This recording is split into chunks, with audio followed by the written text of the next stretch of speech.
আপনি যদি আপনার বাড়িতে এই ধরনের কাজগুলো করাতে চান, অবশ্যই আমরা আপনার বাড়িতে গিয়ে এই ধরনের কাজগুলো করে দিব ইনশাআল্লাহ।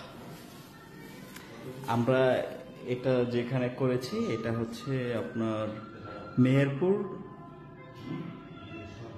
আর জায়গাটার গ্রামটার নাম হচ্ছে বলিয়ারপুর।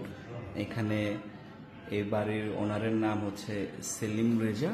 সেলিম ভাইয়ের বাড়িতে আমরা এই ধরনের ওয়ালপেপার এবং এই ধরনের 3D ইপক্সি ফ্লোরিং এর কাজগুলো করে দিলাম।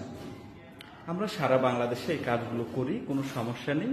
আপনি বাংলাদেশের যেখানে কাজ করাতে চান সেখানে গিয়ে আমরা এই কাজগুলো করে দেব ইনশাআল্লাহ। ধন্যবাদ।